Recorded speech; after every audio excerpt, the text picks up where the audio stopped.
আসসালামু আলাইকুম। Green future টিউটোরিয়ালে সবাইকে স্বাগতম। আজ আমরা এই রমজান মাসে কিভাবে অধিক সময় পড়তে পারি বা 10 ঘন্টার মতো পড়তে পারি সেই বিষয়টা নিয়ে কথা বলবো। তোমরা অনেকেই আমাকে ইনবক্স করেছো বা কমেন্টস করেছো বিভিন্ন সময় যে দেখা যাচ্ছে যে তোমরা পড়তে পারছো না, তোমাদের রোজা রেখে কিছুটা হলেও তোমরা ক্লান্তি ফিল করো বা টায়ার্ড হয়ে যাও। কিভাবে তোমরা তোমাদের এই পড়াটাকে কন্টিনিউ বা আগের মতো রোজা আর আগে যেরকম তোমরা পড়তা সেভাবে তোমরা পড়তে পারো। আসলে রমজান মাস আমরা জানি সিয়াম সাধনার মাস, আমাদের কিন্তু যারা আমরা মুসলিম ধর্মাবলম্বী তাদের অবশ্যই রোজা রাখতে হবে। রোজা রাখা যেহেতু ফরজ, অবশ্যই রোজা রাখতে হয়, পাশাপাশি আমাদের কিন্তু 5 ওয়াক্ত নামাজও পড়তে হবে। তো আমরা এই সব কিছু করে কিভাবে 10 ঘন্টা পড়তে পারি সেই বিষয়টা নিয়েই আমি মোটামুটি খুব সহজেই তোমাদেরকে বলবো।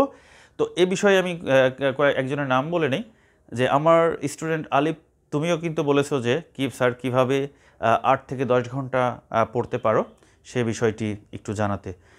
এছাড়া অনেকেই বিভিন্ন সময় আসলে মেসেজ করেছো বা টেক্সট করেছো, সেক্ষেত্রে কিন্তু আমি তার উপর ভিত্তি করে ক্লাসটা নিচ্ছি। তো 10 ঘন্টা পড়ার ক্ষেত্রে প্রথমেই তোমাদেরকে মানসিকভাবে প্রস্তুতি নিতে হবে যে কিভাবে তোমরা যে কোনো উপায়ে 10 ঘন্টা সময় বইয়ের সঙ্গে বা যে কোনোভাবে তোমরা পড়ার মধ্যে থাকতে পারো।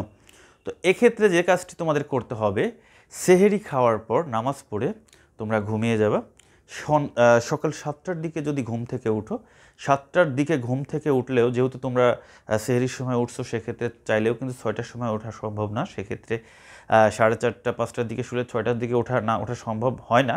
এই জন্য তোমরা 7টার দিকেও যদি ঘুম থেকে উঠো, 7টার সময় ঘুম থেকে উঠে তোমরা একটা না, যদি স্কুল 10টায় থাকে সেক্ষেত্রে 9টা পর্যন্ত বা 8টা 45 বা 50 পর্যন্ত পড়বা। এক্ষেত্রে প্রায় 1.5 থেকে 2 ঘন্টা সময় এখানে পড়ার সুযোগ পাবা।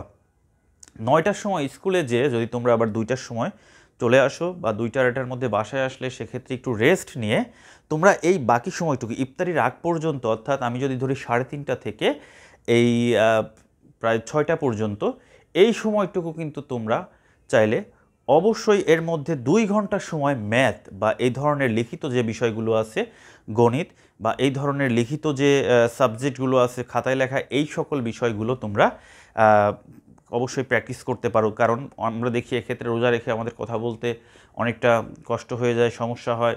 সেক্ষেত্রে তোমরা এই সময় অঙ্ক বা লিখিত যে সকল বিষয় আছে এই সকল বিষয় 2 থেকে 2.5 ঘন্টার সময় চাইলে লিখতে পারো। এবং অবশ্যই এই কাজগুলো তোমাদের যারা ভালো রেজাল্ট করতে চাও, পড়াশোনার ধারাবাহিকতা রক্ষা করতে চাও, তাদের এই কাজগুলো অবশ্যই করতে হবে।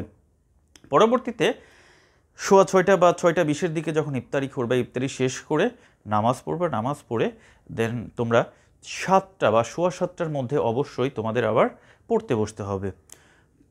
যখন তোমরা 7:15টার দিকে যদি পড়া শুরু করো, সেক্ষেত্রে 8:30 পর্যন্ত প্রায় এখানে 1/4 ঘন্টা বা 1.5 ঘন্টা পড়ার সুযোগ পাও।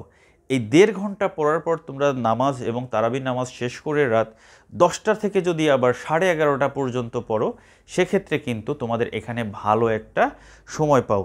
এবং ফাইনালি আমি যে কথা বলি, সেহেরির আগে আমরা কিন্তু সাধারণত যদি রাত 12টার সময় ঘুমাই, সেক্ষেত্রে সেহেরির 1 ঘন্টা আগে, অর্থাৎ সেহেরির যে শেষ সময় 4:30 বা 4:20 যদি হয়ে থাকে, সেক্ষেত্রে তোমাদের উঠতে হবে রাত 3টায়। রাত 3টায় উঠে 1 ঘন্টা পড়ে তারপর সেহেরি খেয়ে আবার নামাজ পড়ে ঘুমিয়ে যাবা।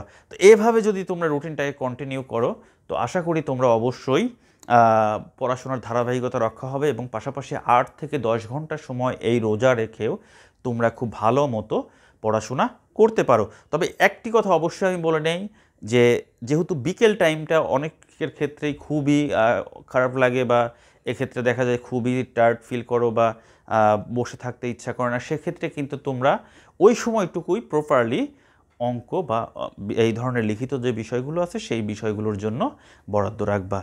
তো আজ এ পর্যন্তই।